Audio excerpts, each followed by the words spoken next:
Can I just go to issues of crewing? And Mr Buchanan, we did have a conversation a few months ago after Lateline ran a story about Thai-based flight crew. One of those flight crew has since not had his contract renewed. Your company says that it's due to other factors. If I were to say to you that he was told by the company, the Tourist Asia, that if he spoke out, his entitlements would be withheld from him, is that something that would concern you?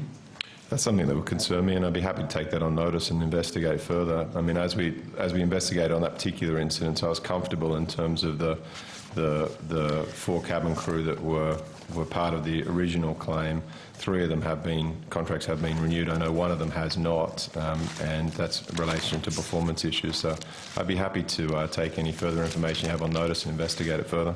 Is Jetstar subject to an investigation by Fair Work Australia in relation to overseas-based cabin crew that work within Australia? There's 2 investigations going on by the Fair Work Ombudsman at the moment, yes.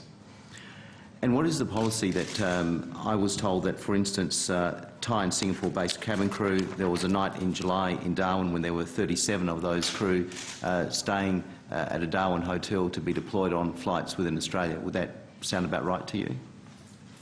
I have no idea. I can take it on notice, though, if you want me to investigate a specific day.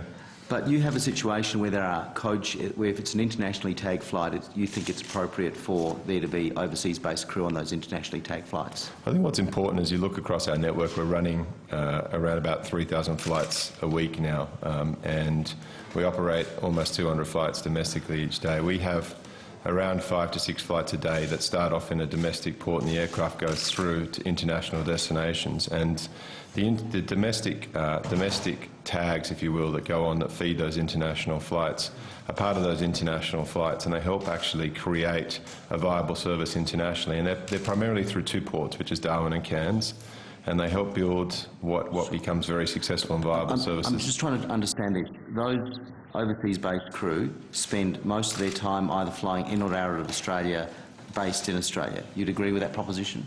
I think that there's 2 separate issues here, one of which is the domestic tags, as you're referring to, or what we call international flight tags, which is an aircraft that starts internationally.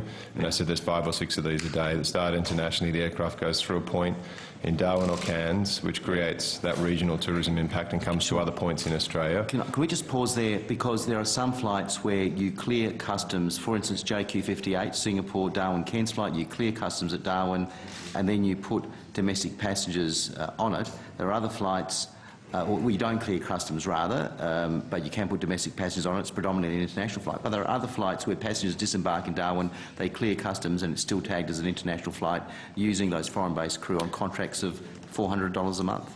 I think first and foremost, the $400 a month is nonsense, and is something we have absolutely, and I've said to you many times, is completely incorrect. I mean, my example of that, it's like saying that the taxi driver that gets a $2.50 flag fall is all he earns. I mean, these people are earning $2,000 plus a month, and to refer to their income of 10 or 20% of the total component of the salary as their income is completely false.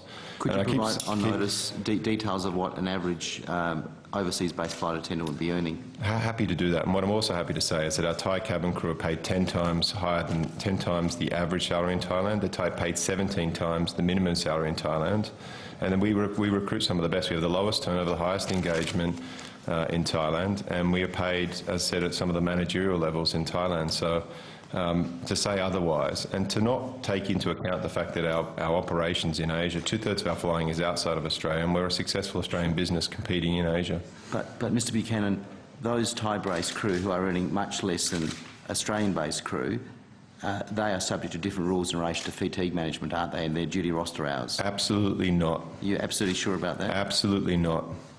Could I ask you to provide, without breaching any confidentiality, the roster for your overseas-based crew for flights in and out of Australia for October and this month? I can give you all the average stats. I'll tell you, for instance, I look at the average hours of each roster and the average hours of each base. Yes. The average hours range between 27 and 30 hours total a week, and flying hours around 20 hours. And it's very similar across each of the bases. The average duty length for someone in Bangkok or Melbourne or any of our other bases when they're flying internationally is almost identical. They all come in at about 10.5 hours. Average hours includes time people have off work. It includes flight attendants that actually are based, office-based, that don't fly, is that right? It includes, it includes, I'm just talking about the active average duty time for people flying, and the base times are almost identical.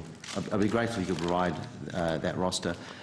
Mr Joyce, can I just go to the issue of Qantas International Operations? You've indicated your frustration and that it makes a loss, according to the view you put forward.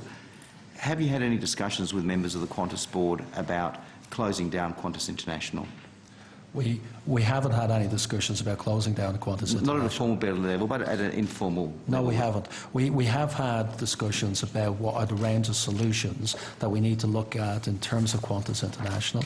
We have had a look at closing down routes. We've had a look at scaling back the losses, but we fundamentally believe that Qantas International is a very important part of the entire group.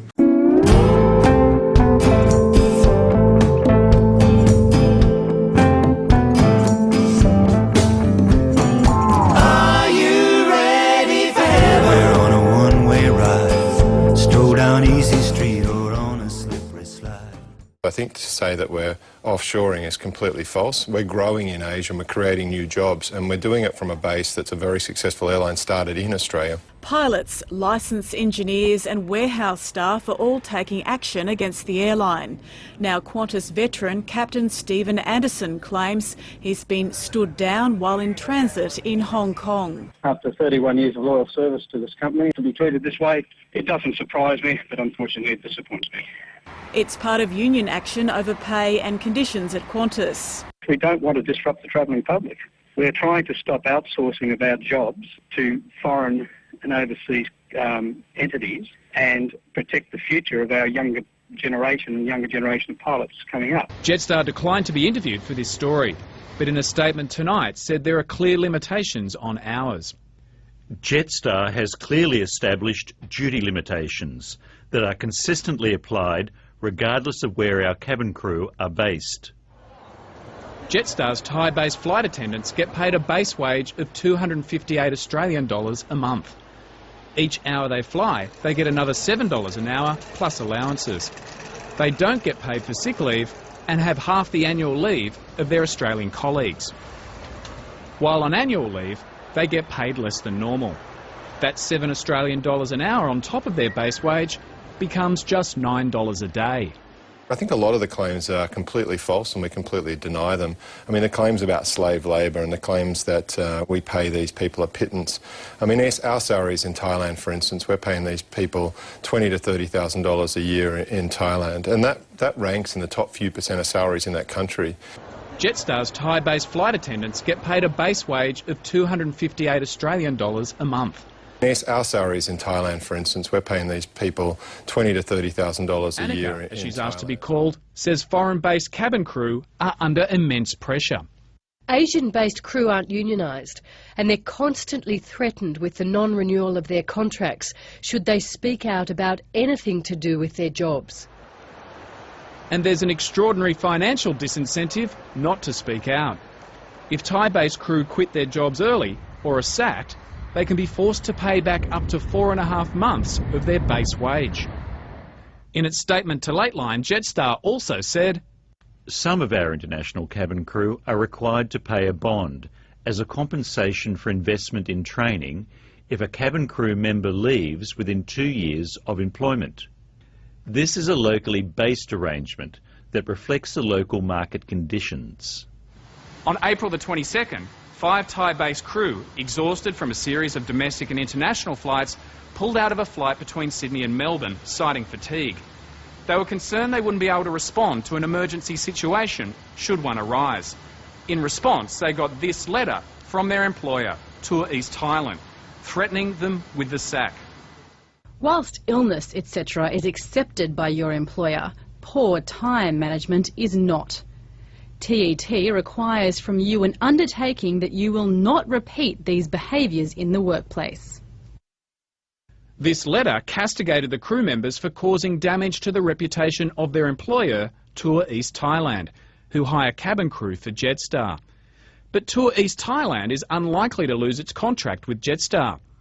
Qantas owns 37% of Tour East Thailand. I think to say that we're offshoring is completely false. We're growing in Asia and we're creating new jobs, and we're doing it from a base that's a very successful airline started. We're more impacted by those issues than Qantas International. But given that Qantas International is not subject to the Australian accounting standard that other operating segments of Qantas are, will you consider bringing Qantas International within that accounting standard so that there is no ambiguity to that level of rigour that other operating segments are? We are looking at that. I mean, what we have to be careful of, and the reasons why we've always, Senator, been very careful in how we, the information we divulged, is that in the past it has been a problem for us in divulging too much granular information because of the competitive information that it gives away.